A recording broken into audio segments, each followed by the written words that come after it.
नमो नमः। अत्र संस्कृतकक्षायां भवतां स्वागतं।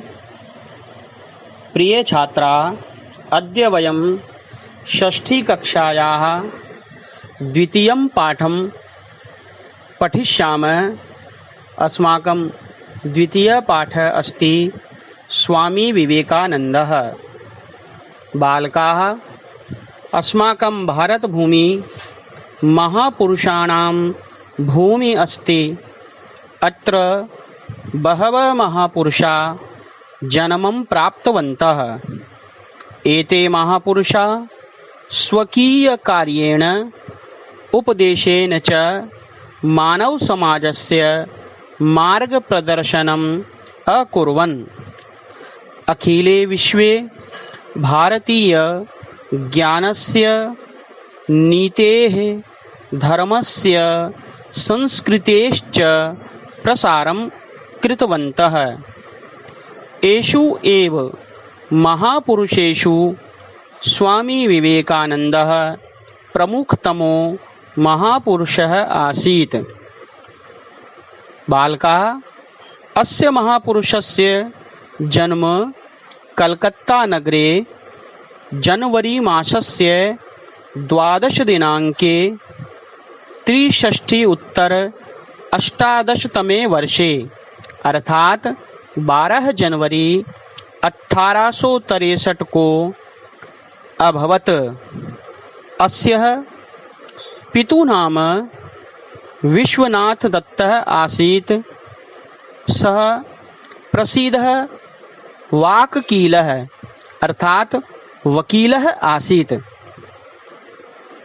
यद्यपि बाल्यकाले एषां महापुरुषाणां नाम नरेन्द्रः आसीत्, परं सन्न्यासोपरान्तं स्वामी विवेकानन्द नाम्ना प्रसिद्धो अभवत्।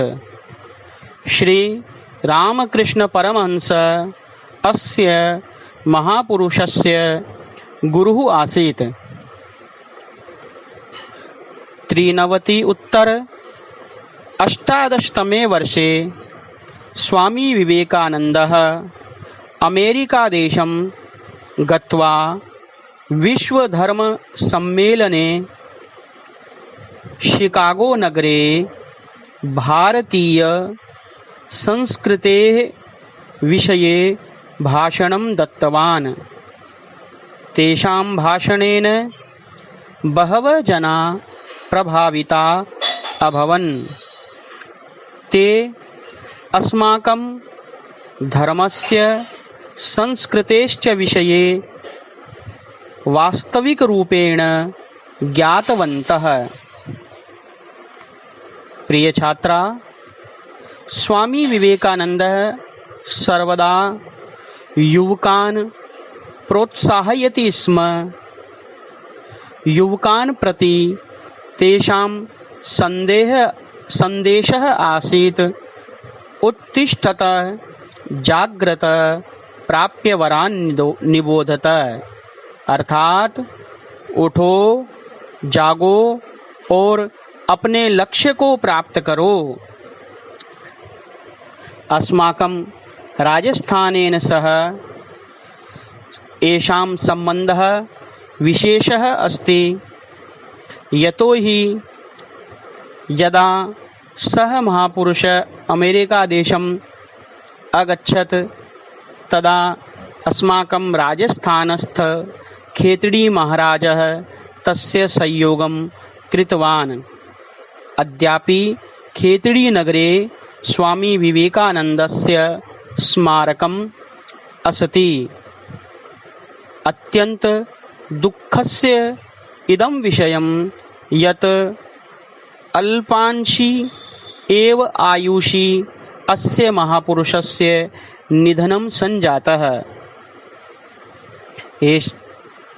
2019 वर्षे जुलाई मासस्य 4 दिनांके अर्थात जुलाई महीने की 4 तारीख को सन 1902 में अस्य महापुरुषस्य निधनम् अभवत्। एषः भारतदेशस्य कृते महत् क्षति आसीत्। स्वामी विवेकानन्दस्य जीवनम् अस्मान् प्रेरयति यत् अस्माभिः स्वदेशस्य कृते कञ्चित् योगदानम् अवश्यं दातव्यम्।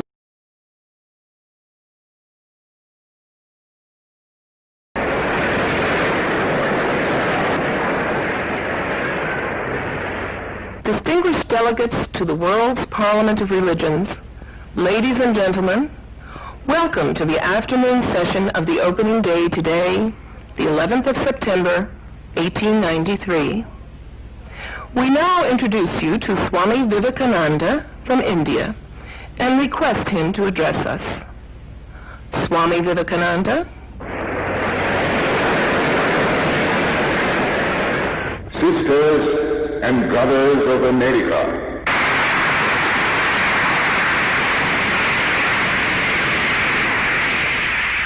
it fills my heart with joy unspeakable to rise in response to the warm and cordial welcome which you have given us.